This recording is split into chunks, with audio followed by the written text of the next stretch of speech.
నమస్తే కళ్యాణ్ నమస్తే జయ గారు. కళ్యాణ్ గారు, ప్రేమ అనేది ఒక స్టేజ్ వరకు ఓకే, అంతే శృతి మించకూడదు. ఎదుటి వారికి ఇబ్బంది కలిగితే అది ఏ రిలేషన్ అయినా అసలు దాన్ని ముందుకు తీసుకెళ్ళటం చాలా కష్టం. Correct madam. ఆ రిలేషన్ ని ఏం చేయాలో తనకు అర్థం కాక మనకి మెయిల్ చేసిందండి గీతాంజలి అనే అమ్మాయి. గీతాంజలి, ఓకే మరి ఒకసారి కాల్ చేయమంటారు? చేయండి మేడం. హలో, నమస్తే అండి. నమస్తే అండి, ఎవరు? నేను జయానండి, సుమన్ టీవీ అందమైన జీవితం ప్రోగ్రామ్ నుంచి మాట్లాడుతున్నాను. మేడం నమస్తే మేడం. నాతో పాటు డాక్టర్ కళ్యాణ్ చక్రవర్తి గారు ఉన్నారు. నమస్తే సార్. ఏంటి సమస్య చెప్పండి మేడం. నా పేరు గీతాంజలి అండి, నేను హైదరాబాద్ నుంచి మాట్లాడుతున్నాను. నా భర్త పేరు శ్రీనివాస్ అండి. పెళ్ళై ఎన్ని సంవత్సరాలు అవుతుంది గీతాంజలి? 3 years అవుతుందండి. ఓకే, పిల్లలు ఉన్నారా? పిల్లలు లేరండి. ఏం చేస్తుంటారు అతను? సాఫ్ట్వేర్ ఎంప్లాయీ అండి. ఓకే, మీరండి? నేను ఇప్పుడు ప్రజెంట్ మ్యారేజ్ అయ్యాక ఒక 2 months జాబ్ చేశాను. తర్వాత మానేయాల్సి వచ్చింది. ఇప్పుడు ప్రజెంట్ హౌస్ వైఫ్ ఏనండి. Love marriage, arranged marriage? Love come arrange అండి. హైదరాబాద్ లో డ్యూటీ చేసేటప్పుడు లైక్ మా హస్బెండ్ కూడా సేమ్ ఆఫీస్ అండి. సో తనను అక్కడ చూసి ఇష్టపడడం జరిగింది.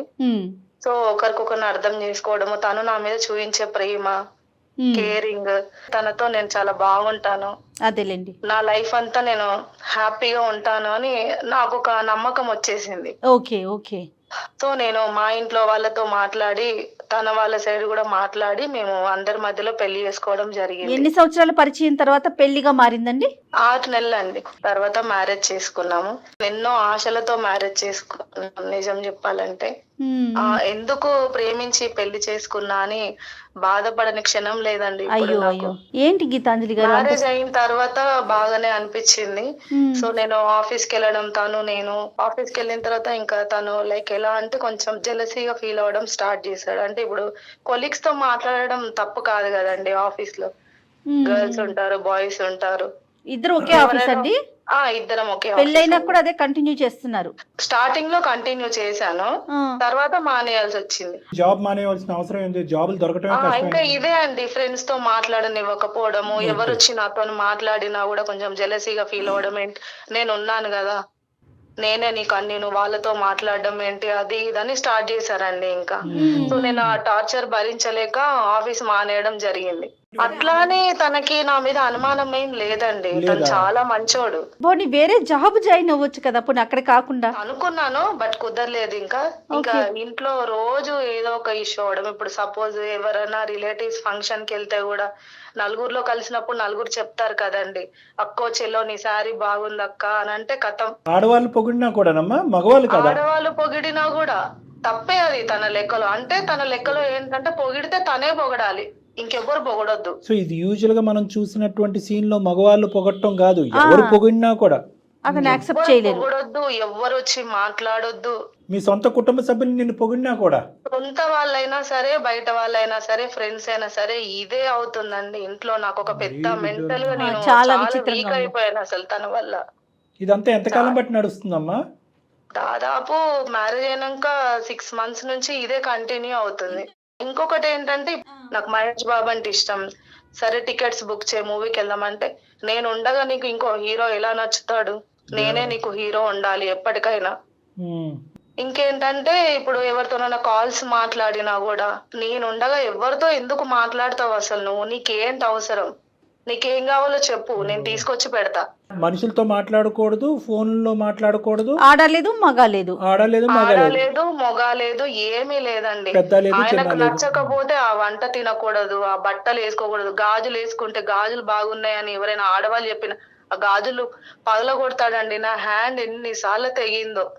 అయ్యో ఇదేంటమ్మా? ఒక ఫంక్షన్ కి వెళ్ళామండి. వెళ్ళిన తర్వాత మ్యారేజ్ అయిన తర్వాత సామాన్యంగా అందరికి జుట్టు ఊడిపోతుంటది కదా, నీదేంటి జుట్టు అంతలా పెరుగుతుంది అన్నారు వాళ్ళు. అంతే, వాళ్ళు అనడం ఈయన విన్నాడు. ఇంటికి వచ్చిన తర్వాత నాతో ఒకటే లొల్లి పెట్టేసుకున్నా సార్. రచ్చ చేసి రాత్రి పడుకుంటే తెల్లారి కల్లా నా జుట్టు కట్ చేశారు సార్. అసలు సార్ ఇలా చెప్పుకుంటూ పోతే చాలా ఉన్నాయి సార్. మ్యారేజ్ అయిన కొత్తలో వాళ్ళ ఫ్రెండ్స్ ని ఇంటికి తీసుకొచ్చాడు, ఒక లిస్ట్ ఇచ్చాడు సార్. ఆ మెనూ అంతా ప్రిపేర్ చేసా, తను ఇచ్చిందే ప్రిపేర్ చేసి పెట్టా. వాళ్ళు అన్నారు, అబ్బా మీ వైఫ్ ఎంత బాగా వంట చేసింది, చాలా చక్కగా చేసింది అని అన్నారు.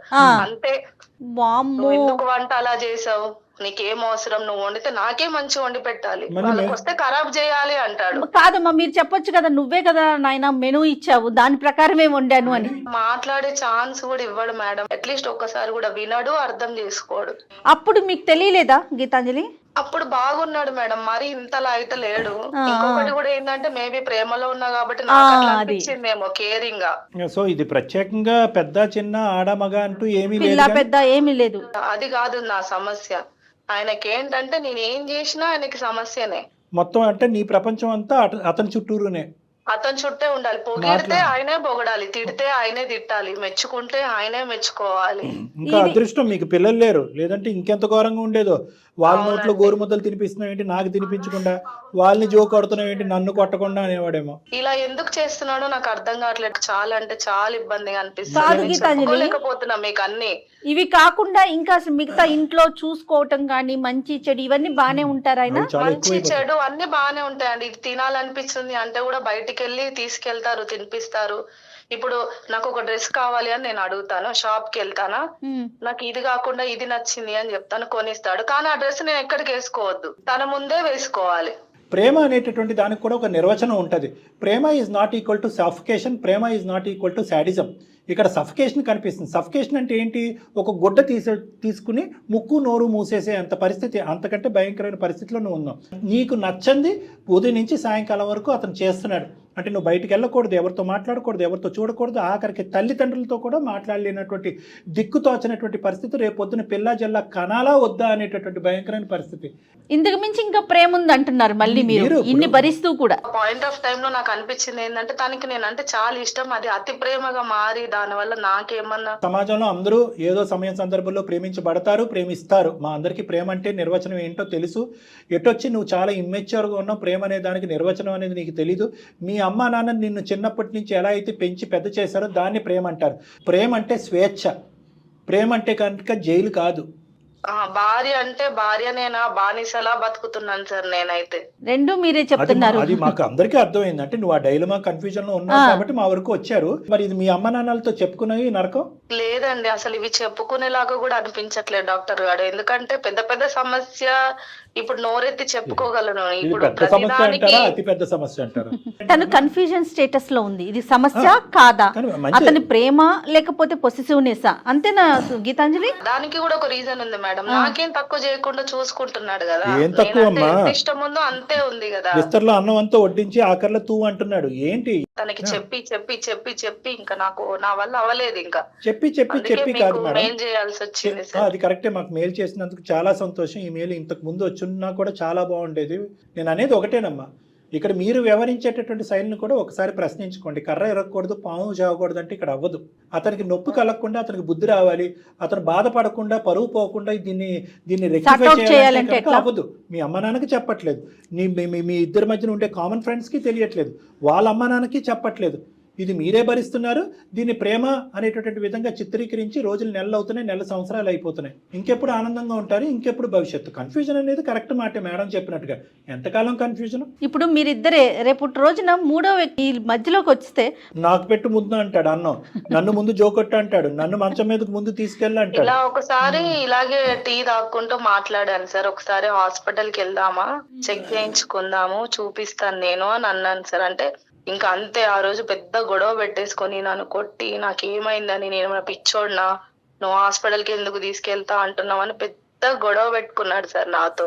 నీ ప్రేమ లేదు, దోమ లేదు, నీకు ఒక దండంరా, నువ్వు మారేంత వరకు, హాస్పిటల్కి వెళ్ళేంత వరకు, ట్రీట్మెంట్ తీసుకునేంత వరకు నీ ముక్కు మొహం నేను చూడను అని చెప్పి ఒక సంవత్సరంన్నర క్రితం వచ్చేస్తుంటే భరించేదే భార్య కదా అనేటటువంటి దానికి నిర్వచనం మారిపోయి ఉండేది. బాధేదే తన్నేదే భార్య కదా అని అప్పుడు అర్థమయ్యేది. ఇప్పుడు ఏం చేద్దామంటారు గీతాంజలి? ఒకసారి మా హస్బెండ్ తో మాట్లాడండి మేడం ప్లీజ్, నాకు ఒక సొల్యూషన్ ఏదైనా చూపించారా? నీ బాధ అనేటటువంటిది చాలా భయంకరంగా ఉంది, అట్ ద సేమ్ టైం చాలా విచిత్రంగా కూడా ఉంది. కాబట్టి ఇంతకాలం మటుకు భరించాను, ఇంకా నాకు అంత ఓపిక లేదు, ఏదో తేల్చుకోవాలి, నేను ఇంకా ఈ విధమైనటువంటి పరిస్థితిని బయటకు కూడా ఎక్కువ వెళ్ళి చెప్పుకోలేకపోతున్నాను అని చెప్పి, సరే ఏం చేస్తామని ఏదో అంటాడు కదా. ఇలా ఒక కౌన్సిలర్స్ డాక్టర్ ఉన్నారు, అతనితో మాట్లాడాను, ఒకసారి మీతో కూడా మాట్లాడాలనుకుంటున్నారని చెప్పు. ఆ విధంగా ఏమైనా అర్థం అవుతుంది. అతనితో మాట్లాడటం అనేటటువంటిది మా బాధ్యతగా భావిస్తున్నాం. ఒకసారి కాల్ కనెక్ట్ చేయమ్మా.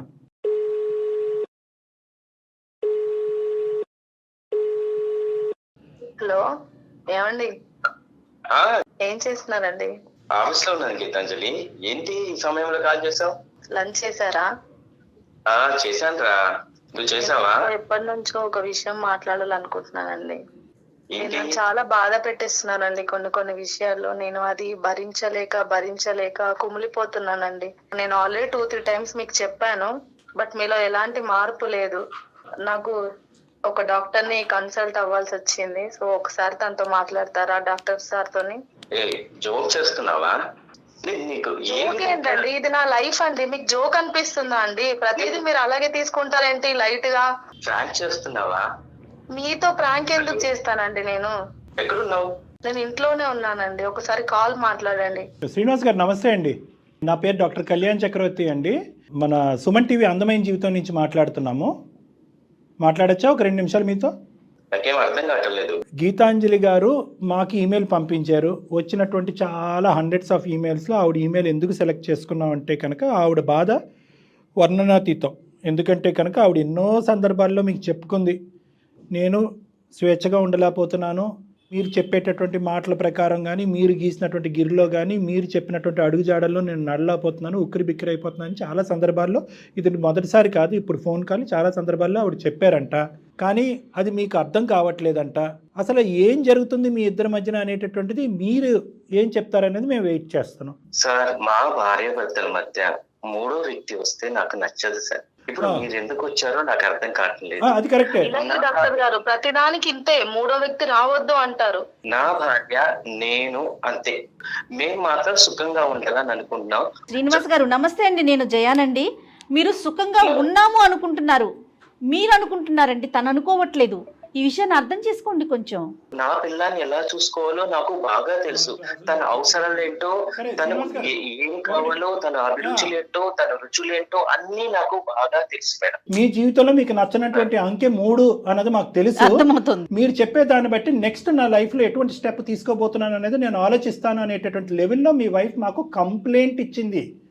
కంప్లైంట్ ఇచ్చే అంత ఘోరము నేరము నేనేం చేయలేదండి. మీ మనసు మీద చేసుకొని చెప్పండి మీరేం చేయలేదని. మాకు సమాధానం చెప్పక్కర్లేదు, ఆవిడ చెప్పండి. అసలు ఏ ఒక్క రోజైనా అసలు నా భార్య ఎలా ఉంది, తన మానసిక పరిస్థితి ఏంటి, నేను ఎంత అలా హర్ట్ చేస్తున్నా, తనతో కొంచెం ప్రేమగా మాట్లాడాలి, దగ్గరికి తీసుకోవాలని ఏ కోసానా ఉందా అండి మీకు? నేను ఎంత ప్రేమగా నేను చూసుకుంటున్నాను. మీతో అడ్జస్ట్ అవ్వలేకపోతున్నానండి. అసలు మీకు నా బాధ అర్థం కావట్లేదు. నాకు ఎవరున్నారు చెప్పు? నువ్వు తప్ప నాకు ఎవరున్నారు చెప్పు? అక్క ఏమో అక్కడ దూరం ఉంటది. నువ్వు తప్ప నాకెవరున్నారు? నాకు అమ్మ ఉందా, నాన్న ఉన్నారా, ఇంకెవరైనా ఉన్నారా? నా సర్వస్వం. మనకే కాదండి, మన ఫ్యామిలీస్ కూడా ఉన్నాయి, మీరు అది గుర్తించట్లేదు. నా ప్రపంచమే నువ్వు బుజ్జి, నాకు నువ్వే కావాలి. విస్తర్లో శుభ్రంగా ఒట్టించి ఆఖరిని తూ అంటున్నారు. ఎవరన్నా పొగిడితే మీకు ఇష్టం లేదు, గాజులు బాగున్నాయని ఎవరన్నా అంటే గాజులు పగలగొడతారు. మీ దాంట్లో ఇది ప్రేమ అంటారేమో కానీ మా భాషలో ఇది శాడిజం అంటారు. ఈ సొసైటీలో నేను మొత్తం చూస్తున్నాను. ఇప్పుడు ఒక వ్యక్తి పొగడాడు అంటే దాని వెనుక ఉన్న అర్థమే వేరు. మీకు అది అర్థం కావడం లేదేమో. అంటే మీ జీవితంలో మిమ్మల్ని పొగిడిన వాళ్ళు ఎవరు లేరా? ఆడవాళ్ళు కూడా కనీసం చీర బాగుందన్నా కూడా మీకు నచ్చదు కదండి. అందులో ఏముంటుందండి? ఎవరో నీ ఫ్రెండ్ ఉషా గురించి నాకు అన్ని తెలుసు. మీ ఆవిడ మొన్నే రిలీజ్ అయినటువంటి మహేష్ బాబు సినిమాకి వెళ్తే ఏంటండి ప్రాబ్లం? తనకు దేవుడైనా, హీరో అయినా, భర్త అయినా అన్ని నేనే, ఈ ప్రపంచమైనా అన్ని నేనే. ఆమె ఎంతసేపు నా చుట్టే తిరగాలి కానీ వేరే వాళ్ళ వైపు చూడకూడదు. ముదిరిన పిచ్చి అనే దానికి క్వాలిఫై అయిపోయారు మీరు. పొగట్టం తప్పు అంటే కనుక మీరు పొగిడించుకుంటే తప్పు లేదా అండి? మీ చిన్నప్పటి నుంచి మీ టీచర్ పొగుడుంటారు, మంచి మార్కులు వస్తే మీ తల్లిదండ్రులు పొగుడుంటారు, బాగా ఉద్యోగం చేస్తే మీ బాస్ పొగుడుంటారు. అంటే ఏంటండి, వీళ్ళందరికీ దొంగ చూపు ఉందా? వీళ్ళందరూ దొంగ నాటకాలు ఆడుతున్నారా? మీ తల్లిదండ్రులు, మీ టీచర్స్, మీ బాస్? ఇదే ప్రాబ్లం డాక్టర్ గారు. మరి నన్ను ఇలా ప్రతి చిన్నదానికి పెద్దదానికి నన్ను మానసికంగా అర్థమవుతుందమ్మా. అసలు జుట్టు కట్ చేయటం ఏంటండి? ఆవిడ జుట్టు కట్ చేసే హక్కు మీకు ఎవరిచ్చారు? రక్తాలు వచ్చేటటువంటి విధంగా గాజులు పగలగొట్టేటటువంటి రైట్ మీకు ఎవరిచ్చారు? సార్, నేను ఇంటికి వస్తే చింపురు జుట్టు వేసుకుంటది, పార్టీ ఫంక్షన్స్ కి వెళ్తే పొడు పొడు జడ వేసుకుని వస్తుంది. అదేంటండి మీరు అలా అంటారు? ఫంక్షన్ కి వెళ్ళినప్పుడు రెడీ అవ్వకూడదా అండి? ఏమండి మీరు పార్టీకి వెళ్ళినప్పుడు జుట్టు దూకోరా? ఇంట్లో ఏమో నా ముందేమో గాజులు వేసుకోదు, ఏం వేసుకోదు, మొండి చేతులతో వస్తుంది. బయటకు వెళ్తేమో గాజులు ఎన్ని వేసుకొని వస్తుంది. అందరు నీ గాజులు బాగున్నాయి, నువ్వు బల అందంగా ఉన్నావి అంటే అది చూసేది ఏదో నేను చూడాలి, వేరే వాళ్ళు ఎవరు చూడకూడదు అవన్నీ. మిగతా వాళ్ళందరూ ఏం చేయాలండి? కళ్ళకి గంటలు కట్టుకోవాలా? నేను ఆమెని ఎంత పూలల్లో పెట్టుకుని చూసుకుంటున్నానో అది నాకు తెలుసు. నేను అడ్జస్ట్ అవ్వలేకపోతున్నానండి మీతోటి. నన్ను అడగాల్సింది, మనం రోజు రోజు మాట్లాడుకునేటప్పుడు, అన్నం తినేటప్పుడు నేను మీకు ఎన్నిసార్లు చెప్పలేదండి నా బాధ మీతో. నువ్వు అడుగుంటే కనుక నేను మారిపోయి ఉండేవాడిని అని అంటున్నారు కదా, ఇప్పుడు చెప్పింది కదా. నాకు ఉంది నా భార్య మాత్రమే సార్. నా భార్య వైపు మూడో వాడు కన్నెత్తి చూశాడంటే నాకు అస్సలు నచ్చదు. ఆ భార్య చాలా మనసుకి బాధపడి మీ నుంచి దూరంగా పారిపోతానంటుందండి. నాకు ఆమె కావాలండి, నాకు ఆమె నేను కావాలి. మీతో అడ్జస్ట్ అవ్వలేనండి, మీరు నాకు వద్దండి అసలు. పెళ్లి చేసుకున్నాను ఆమెని, నేను పెళ్లి చేసుకున్నాను. నీతో లాజికల్ గా మాట్లాడటం చాలా కష్టం. ఎందుకంటే కనుక definition of happiness, definition of love, ఈ meaning తెలియట్లా. సాక్రిఫైస్, ఇలాంటి వాటి గురించి అసలు మీరు మాట్లాడలేదు. నేను ఇలా డిఫైన్ చేసుకున్నాను, ప్రేమ అంటే ఇదే, మీరు ఏంటి అనేటటువంటిది మాకు పూర్తి స్థాయిలో అర్థమైంది. మీరు గిరిగీసుకున్నటువంటి దాంట్లోనే మీరు నిలబడాలి అని అనుకుంటున్నారు. మీ భార్యకు మాత్రం మీరు ఒక్కలే ప్రపంచం కాదు. ఆ అమ్మాయి స్వేచ్ఛగా అందరిలాగే బతకాలి అని అనుకుంటుంది. మనుషులు బయట తిరిగినంత మాత్రాన, నలుగురితో మాట్లాడినంత మాత్రాన, 4 పనులు చేసుకున్నంత మాత్రాన, వీళ్ళు వేరే వాళ్ళని పొగిడి వాళ్ళు వీళ్ళని పొగిడినంత మాత్రాన క్యారెక్టర్లు బ్యాడ్ అవ్వండి. మీకు దురదృష్టకరమైన పరిస్థితులు ఏమైనా మీ చిన్నతనంలో మీకు ఏర్పడి ఉంటాయి, జరగకుండా సంఘటనలు ఏమన్నా జరుగుంటాయి. కాబట్టి మీ మైండ్ కంప్లీట్గా విషపూరితమైపోయింది. మీరు మానవ జాతినే నమ్మేటటువంటి పరిస్థితిలో లేరు. మీరిద్దరూ కలిపి 3 సంవత్సరాల్లో చేసిన మంచి పని ఏదన్నా ఉంది అంటే పిల్లలు కనకపోవటం. ఎందుకంటే కనుక ఆ పిల్లలు కూడా ఒక అనుమానాస్పదమైనటువంటి స్వార్థపూరితమైనటువంటి ఈ వాతావరణాన్ని పిల్లలు చూడకపోవటం అనేది మీరు చేసుకున్నటువంటి పూర్వజన్మ. మా మధ్యన మూడో మనిషి ఉండకూడదు అంటే కనుక మీరు పిల్లలు వద్దు అని ముందే ఫిక్స్ అవటం వల్ల ఈ 3-4 సంవత్సరాల్లో మీకు పిల్లలు లేరు అని అనుకుంటున్నాను. ఏమో ఇది కూడా నాకు తెలియదు గీతాంజలి. ఒక 4-5 పాయింట్లు చెప్పాను నా కౌన్సిలింగ్లో. రబ్బర్ బ్యాండ్ అనేటటువంటిది అలా సాగదీసినంత మాత్రం సాగిపోదు, ఎక్కడో చాట తెగుతుంది. ఫోన్ కాల్ కలపక ముందే ఈ అమ్మాయికి ఫస్ట్ మేము బుద్ధి చెప్పాం. అమ్మ, నీకు నచ్చినటువంటి దాని దగ్గర బ్రేక్స్ వేయటంలో ఎటువంటి తప్పు లేదు. నీకు నువ్వుగానే అతను ఇది ప్రేమ అంటే కనుక దాన్ని నువ్వు స్వీకరిస్తూ అదే ప్రేమగా నువ్వు స్వీకరించడం వల్లే అతను ఇంకా మెట్టు ఎక్కుపోతూ నీ చుట్టూరుని ఒక జైలు వాతావరణం క్రియేట్ చేశాడని చెప్పాం. ఏమని అంటుందంటే, నేను ఇంకా భరించలేను, మీలో మార్పు వస్తుందా రాదా, మార్పు రానటువంటి పక్షంలో నా దారి ఏదో నేను చూసుకుంటానని అంటుంది. అంతేనా గీత? నీ మాటగా మేము ఈ మాట అనొచ్చా? అవును సార్, అంతే సార్. మార్పు వస్తే అతనికి నువ్వు భార్య, అమ్మాయికి భర్త. సార్ ఏ కోణంలో నేను సాటిస్ఫై అన్ని కోణాల్లోనండి, ఒకటి కాదు, ఏ కోణంలో బిగలేదు. అడ్జస్ట్ అవ్వలేనండి, నేను మీతో ఉండలేనండి, వద్దండి నాకు. గీతాంజలి, నువ్వు నాకు కావాలంటే మనుషులు ఉండరు. అదేమన్నా వస్తువా? చాలా చెప్పి చాలా అవకాశాలు చూసాను. ఇచ్చింది ఆ అమ్మాయి. నాకు నువ్వు తప్ప ఈ ప్రపంచమే లేదు గీతాంజలి, నాకు నువ్వు కావాలి. నువ్వు ఇలా నాకు వీళ్ళ వద్దండి. దగ్గరికి వెళ్ళి వాళ్ళ దగ్గరికి వెళ్ళి ఇలా కంప్లైంట్ చేస్తే బాగోదు. శ్రీనివాస్ గారు, బాగుంటుందా బాగుండదా అనేటటువంటి నిర్ణయాధికారం మీకు లేదు. ఆ అమ్మాయి చాలా అనుభవించింది, చాలా అవకాశాలు ఇచ్చింది. బంత ఆ అమ్మాయి కోర్టులో ఉంది, ఈరోజు నిర్ణయం ఆ అమ్మాయి చేతిలో ఉంది. నువ్వు కావాలి అంటే కనుక ఇప్పటికే చాలా దగ్గరగా వచ్చింది. ఇప్పుడు తీసుకున్నటువంటి నిర్ణయం ఆ అమ్మాయి ఎప్పుడో తీసుకుని ఉంటే కనుక ఆ అమ్మాయి జీవితంలో 2-3 సంవత్సరాలు మిగిలిండేవి. 2 అస్త్రాలు ఉన్నాయి ఇక్కడ. ఒకటి, నేను ఇంతే ఉంటాను, నా ప్రేమ అంతే, ఇంతే, నా చుట్టూనే నీ ప్రేమ అనేటటువంటి అడిగే హక్కు అధికారం మీకు లేదు. ప్రేమ అంటే కనుక నలుగురికి పాలు పంచిచ్చేటటువంటిది, నలుగురి మధ్యన స్వేచ్ఛగా బతికేటటువంటిది ప్రేమ. అలా లేనటువంటి పక్షంలో మీరు అది ప్రేమ అని డిఫైన్ చేయడానికి వీల్లేదు. ఆ డెఫినేషన్ని మీరు ఇమీడియట్గా మార్చుకోవాలి. నెంబర్ 1, సైకాట్రిస్టులు ఉంటారు, లేదంటే కౌన్సిలర్లు ఉంటారు. మీ మనస్తత్వంలో ఎటువంటి లోపాలు ఉంటాయి అనేటటువంటిది వివరించడానికి ఉంటారు. అటువంటిది వినేటటువంటి ఓపిక మీకు ఉంటే కనుక దయచేసి నా గడప వరకు రండి, నేను మిమ్మల్ని మార్చి వెనక్కి పంపిస్తాను. లేనటువంటి పక్షంలో నేనే రాజు, నేనే దేవుణ్ణి అనుకునేటటువంటి మీరు అదే అహంకార వాతావరణంలో మీ శ్రేయస్ జీవితం అంతా గడిపేయచ్చు. ఆ అమ్మాయి మాత్రం మీతో ఉండాలని అనుకోవట్లేదు. మార్పు ఉండదా? సరే సార్, మీరు ఏం చెప్తే మేము అది చేస్తాం. పర్ఫెక్ట్. మేము కాదు, మీరు గీతాంజలి వదిలేస్తే మాత్రం నేను ఉండలేదు. Super, very good, right. ఇప్పుడు దారిలోకి వచ్చారు. మీ ప్రేమ కరెక్ట్ అయినటువంటి ప్రేమ, స్వచ్ఛమైనటువంటి ప్రేమ, స్వార్థపూరితమైనటువంటి ప్రేమ, ఏ కోణంలోంచి శాడిజం అంటారు డాక్టర్ గారు అనే ప్రశ్న మీ జీవితంలో మీరు వినకూడదంటే నా ప్రేమ చూపెట్టాను సార్. అదే కొంతకాలం నేను నిన్ను ప్రేమిస్తున్నాను, నువ్వే నా ప్రేమ అనేటటువంటి పదాలు కొంతకాలం వాడకండి. అవి మన ఇద్దరం కూర్చుని అసలు ప్రేమ అంటే ఏంటి అనేటటువంటిది మీ చిన్నతనం నుంచి ఇప్పటి వరకు మనం మాట్లాడుకోవాల్సినటువంటి అవసరం ఉంది. ఎక్కడో మీకు తగిలినటువంటి ఒక గాయం అయితే చిన్నప్పటి నుంచి తగిలింది, ఎక్కడో ఏదో మీరు పోగొట్టుకున్నారు. దానివల్ల విపరీతమైనటువంటి ఇన్సెక్యూరిటీ, అభద్రత అనేటటువంటిది మీరు మానసికంగా క్రియేట్ అయ్యింది. ఇది ఒక మానసిక పరమైనటువంటి పరివర్తన. మీరు పట్టిందే ఉడుం పట్లాగా అమ్మాయిని పట్టేశారు. నాకు వచ్చినటువంటి ప్రేమ ఏం పోతాదో, ఎక్కడ పోతాదో అనే అభద్రత మీలో క్రియేట్ అవటం వల్ల ఆ అమ్మాయిని ఉక్కిరి బిక్కిరి చేసి చచ్చిపోయే విధంగా చేస్తున్నారు మీరు. కాబట్టి కాపాడుకుంటున్నాను సార్. కాపాడుకోవట్లేదండి, అది ఆ అమ్మాయి అనాలి. ఇప్పుడు మీకు అర్థం కానిది ఏంటంటే ఆ అమ్మాయి ఆన్సర్ కూడా మీరు చెప్పేయకూడదు. తను ఒక మనిషి అండి, మీరు అసలు అది ఆలోచించట్లేదు. ఇప్పుడే అడగండి, మా ఎదురుగుంటే ఒకే ఒక మాట అడిగితే కనుక మనం ఫోన్ పెట్టేద్దాం. చెప్పు గీతాంజలి, వాళ్ళు చెప్పేది నిజమా, నేను చెప్పేది నిజమా? చంపేశారండి నన్ను ఆల్రెడీ. మీరు ఇంకెన్నిసార్లు చావడానికి సిద్ధం అవ్వాలి నేను? చాలు, సరే. ఇంకెక్కి మాట్లాడొద్దండి. ఇంకో మారు మాట్లేదు. ఆ అమ్మాయికి మీరు ఇచ్చింది ఇప్పుడు వరకు ఏం మాట్లాడలేదు. రైట్. నువ్వేం నిర్ణయం తీసుకుంటావో నిర్ణయం తీసుకో, మా ఇద్దరం మాత్రం విడిపోకూడదు గీతాంజలి. వెరీ గుడ్ అండి, చాలా సంతోషం. నువ్వు ఎక్కడ తీసుకెళ్తే నేను అక్కడికి వస్తాను. ఇదే ఇంతకు ముందు ఆ అమ్మాయి ఏడుస్తూ మొరపెట్టుకుంది, బాబు నీకేదో మైండ్లో పాడైంది, పద సైకాట్రిస్ట్ చూపెట్టుకుందాం అంటే నాకు పిచ్చేంటి నీకే పిచ్చే అని అన్నారు. ఇది పిచ్చా గిచ్చా అన్నది తీసి పక్కన పెట్టండి, ఇది జీవితం. సరే సరే, ఓకేనమ్మా Geetanjali. Thank you madam. Right, thank you so much అండి. ఇమీడియట్ గా మీరు చేయాల్సిన పని ముందు ఒక సైక్రాటిస్ట్ ని కలవటం. అంతే. ఓకే, థ్యాంక్ యూ అండి. Right. Okay, thank you madam. Srinivas గారు, చాలా సంతోషం అండి. సరే మేడం. మా మాట మన్నించినందుకు శ్రీనివాస్ గారు చాలా థ్యాంక్ యూ. ఎందుకంటే స్టార్టింగ్లో నేను ఏమన్నా జారకూడనటువంటి మాటలు అనుకున్నటువంటి మాటలు అంటే కనుక నన్ను క్షమించండి. మీ కాపురం, మీరు ఇంత ఇదిగా ప్రేమించినటువంటి గీత మీకు దూరం అవ్వకూడదు అని చెప్పి నేను కొన్ని కఠినంగా కొన్ని మాటలు అన్నాను. అయితే మా మాటలు మన్నించి మీ ట్రీట్మెంట్కి ముందుకు రావడం అనేది నిజంగా హర్షించేటటువంటి అంశం. ఇది అసలైనటువంటి ప్రేమ. Right right, thank you thank you thank you. అమ్మయ్య జయ గారు లొంగడు అనుకున్నాను. ఇప్పటికీ కూడా ఆయన తను చేసే తప్పు అనుకోవట్లేదు స్టిల్ ఎండ్ వరకు. ఎంతసేపు మళ్ళీ గీత ఎక్కడ మిస్ అవుతుందో అనే కాన్సెప్ట్ లోనే ఓకే చేశాడు. గీతది కూడా తప్పు ఉంది మేడం. ఇది ప్రేమ అంటే అది ప్రేమ అని యాక్సెప్ట్ చేసింది. ఇప్పుడు కూడా అమ్మాయి ఏముంది, నాకు కన్ఫ్యూజన్ గా ఉంది, నాకు అర్థం కావట్లేదు, మీరు చెప్పండి అంటే అమ్మ దీన్ని ప్రేమ అంటారు, అమ్మ ఇది పిచ్చితనం అంటారు, అర్జెంట్ గా ఫోన్ కలుపు అని మనం అన్నాం. అప్పుడు అమ్మాయి రియలైజ్ అయ్యింది. అవునండి, అవును. కానీ ఇతను కొంచెం కౌన్సిలింగ్స్ కి మీ దగ్గరకు వచ్చిన తర్వాత అమ్మాయి అంటే విపరీతమైన ప్రేమ కనిపిస్తా ఉంది. నా ప్రేమ మారుస్తుంది మనిషిని. అంతే కదండి, కావాల్సింది అది. రైట్ కళ్యాణ్ గారు, నమస్తే. థ్యాంక్ యూ జయ గారు, నమస్తే. వేరికోస్ వెయిన్స్ కి సరైన చికిత్స కోసం సంప్రదించండి ఎవిస్ హాస్పిటల్.